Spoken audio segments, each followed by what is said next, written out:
I am Keqing, Yuheng of the Liyue Qixing. We live in an era of change, as the old order that has existed for 1,000 years is about to be rewritten. Join me. Let us bear witness to this historical moment together. Come on, enough procrastinating. Let's go. I'm all for work-life balance, but I think this is pushing it. In adventuring, as in business, you always have to seize the opportunity while it's there. Quite a downpour. Nothing will get done until it clears. Let this be a lesson to those who yesterday said I'll do it tomorrow. Thunder and lightning can be quite frightening, but don't worry. Liyue's storm and fire defenses are second to none. Don't worry. Snowfall on this scale is no impediment. We can keep moving. The sun is out. Our work's done for the day. Shall we take a stroll? Morning. Time to set the tone for the rest of the day. So if you're still feeling sleepy, shake it off. I'm not in the habit of napping at noon, but don't let that stop you if you're feeling tired. I'll give you a wake-up call in, say, 3 minutes' time. The lights are coming on now that the night is setting in. Another delightful day draws to a close. Sleep well. Me? I still have a handful of things on my to-do list, but I'll call it a night once they're done. If you feel strongly about something, you should speak up and take action. That's the philosophy I live by. My role is to manage real estate and construction in Liyue. Sure, Liyue is a vast place with abundant resources.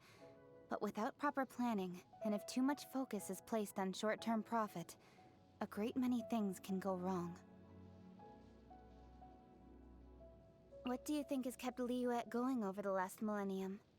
Rex Lapis? I disagree. We mortals have to fight for survival whatever happens. He just feels the need to come down here and poke his nose into everything that's going on for some reason. People don't like to think about this, but should we really be trusting him to be an expert in everything?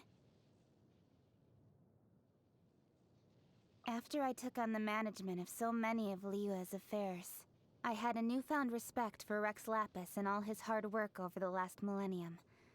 Recently, every time I come up against a difficult problem with no obvious solution, I find myself thinking, what would Rex Lapis do?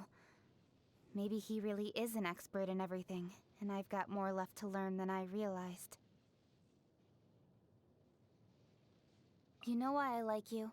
It's because you don't believe something just because it was said by a god. You make up your own mind. You ask the questions everyone else is too cowardly to ask. And when you don't get an answer, you keep looking till you find one. Oh, don't worry. Your way is definitely the right way. Who says gods don't make mistakes anyway? It's not difficult, you'll see. Just give it a try. What if you try and it doesn't work out? No, I don't believe that will happen. You've never let me down before. You don't seem the type. I used to be so naive. I genuinely believed I was on par with Rex Lapis. Seems I really overestimated myself. Yes. You're right.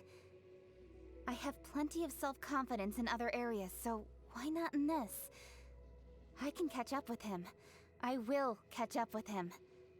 I just need to keep my chin up, keep trying, and keep learning. If a vision means the approval of the gods, then I don't see why I should want one. In fact, I find it quite insulting. It's like trying to say everything I've ever achieved is all thanks to the gods looking out for me. Well, I got to where I am today through my own hard work. The gods had nothing to do with it. Oh, so... Rex Lapis wanted me to have power beyond the average mortal so that I can be a great leader? Huh. I like to think I do an admirable job even without his blessing. Yeah, I'll show him. I won't give him any reason to be disappointed with me. In addition to my work with the Liu at Keqing, I do a lot of work for the public too. Mostly the feedback is positive, but whenever I propose something like adding an extra hour to the workday, I come up against very strong resistance. I'm too forward-thinking, I suppose. Maybe I should start with a half hour instead. What do you mean, Geo-Archon paraphernalia? You're not suggesting my bedroom is full of that stuff, surely? I'm not a child anymore. Although... Okay, I did buy a couple of Rex Lapis figurines recently, but they're just to keep me on the straight and narrow. Look, just because I own an idol or two does not mean I idolize him, okay? I once heard a Mondstadt fable about courage being what it takes for birds to learn to fly. But I think you must first possess a yearning for the boundless skies before you would have any inclination, let alone the courage, to spread your wings and try to fly. For me, Liu is that boundless sky. The gentleman from the Wangsheng funeral parlor? Clearly he's an extremely learned individual, and I do have a lot of respect for him. But his mindset is too traditional for me. He thinks in the same tired old terms as Rex Lapis did. If he were more of an original thinker, I'm sure he'd be a great asset to me in reaching my objectives. That captain is always flouting the rules, and her personality really rubs people the wrong way. That said, the Crux fleet is indispensable to Liyue Harbor. It's a bit of an art, knowing when to enforce the rules and when it's in everyone's interest to be more lenient. Thing is, the Tianquan is supposed to be the one enforcing the rules, but she always seems to be too busy. We do work together, but we couldn't be more opposite personality-wise. To her, Liyue Harbor is nothing more than a marketplace, and she'll do anything as long as it makes money for her. Doesn't she have any principles? Or maybe turning a profit is her principle. Since Rex Lapis left us, we've actually found some common ground.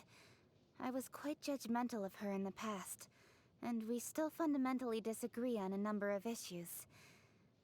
But in the current climate, I have to say I count her as a comrade in arms. Having said that, I ordered a Lucent Crescent from Mingxing Jewelry 3 months in advance, and when it was finally time to pick it up, they told me Ningguang had bought up the last few months' worth of Lucent Crescents for herself by paying double the price. She can be such a pain. You know what? I think her music rocks. Too noisy by traditional standards for sure, but I don't care. Good music is good music, and good music should reach the widest possible audience. Everyone has faith in Dr. Baiju's medical skills. He's the right guy to go to when you can't figure out what's wrong with you. Oh, the rumors, you say? The only one that I know for a fact is true is how disgusting his medicine tastes. It's not just the kids who find it bitter. It's left me with some horrible memories, too. Yeah, the up-and-coming chef from Wanmin Restaurant. I get that she's gifted and everything. I just think her cooking can be a bit hit or miss.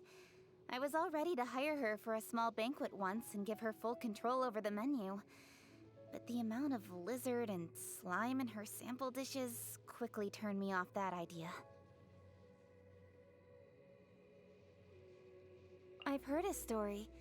He was born into a well-to-do family, but wasn't keen on the family business. So he now devotes his time to being an envoy of justice. I have huge respect for that. Not everyone has the guts to follow their dreams when it means breaking with the long-standing family tradition. I I feel like now that we live in the age of mankind's rule, it's time for the legendary boy Adeptus to be released from duty. We no longer need a defender of that kind, because we are capable of working through the challenges we face on our own strength. Who knows what Rex Lapis must have done to inspire such blind devotion from Ganyu. But her reluctance to be critical is not without its advantages. In the workplace, she'll carry out my instructions to the letter, even when I can tell she has her reservations. It's a good attitude to have as a career professional. I find myself getting a second opinion from her a lot these days. Lots of things come up that I just have no idea about. And of everyone in Liyue, she's probably the most familiar with Rex Lapis. I feel a bit awkward though, because I used to be openly disparaging of Rex Lapis in front of her. But she doesn't seem to mind, so I guess I've got nothing to worry about. When you're passing by Huyu Tea House and have to squeeze your way through the biggest crowd you've seen in your life, that's when you know Yunjin's on stage performing. There's not a merchant in Liyue who wouldn't buy up the place if they had the chance, and Yunjin's the reason it would be worth every mora. Since Rex Lapis left us, the question of Liyue's future has been on my mind constantly. In addition to reviewing his own past deeds, I've been researching the other Archon's modes of governance too. Mondstadt's god is the one who baffles me the most, though. How exactly do any of his actions contribute to the longevity of Mondstadt? It's completely beyond me.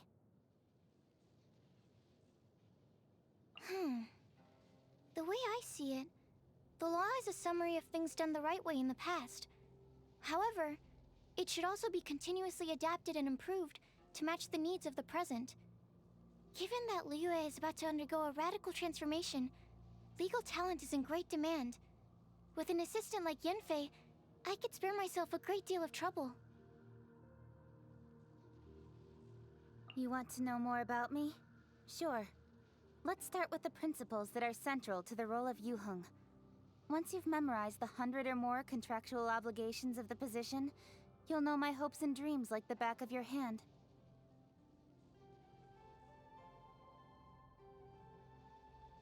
Nothing exists independently, and there's nothing you can do to change that.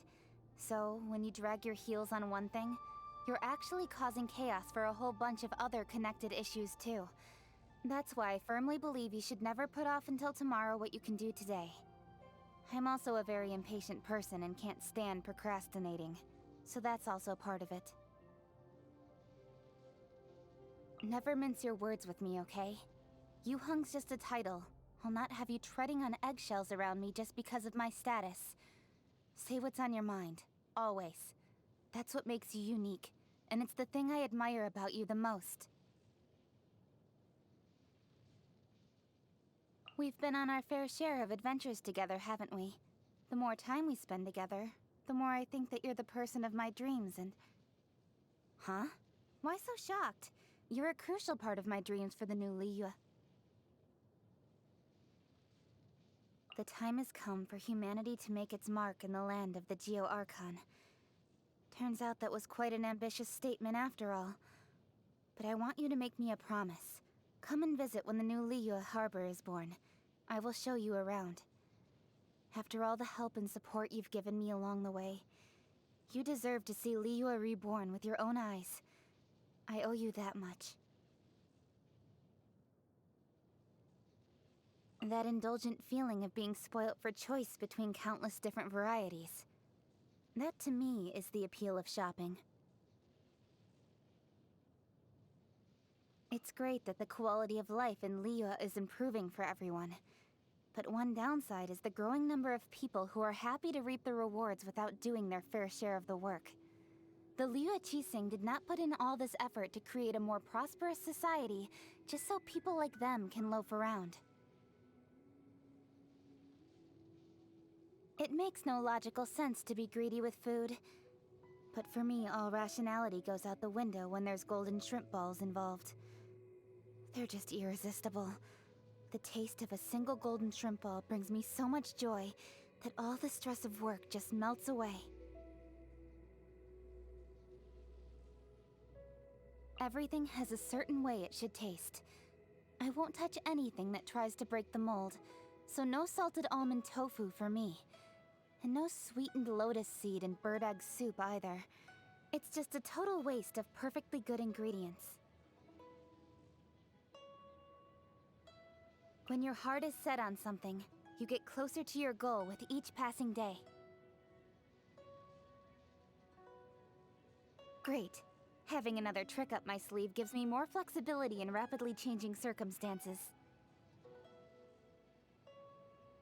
Yesterday's experiences make me stronger today. And most of those experiences are ones that I share with you. I feel I have grown immensely from my travels with you. If, one day, I finally manage to make my dreams a reality, I wonder, will you still be there by my side?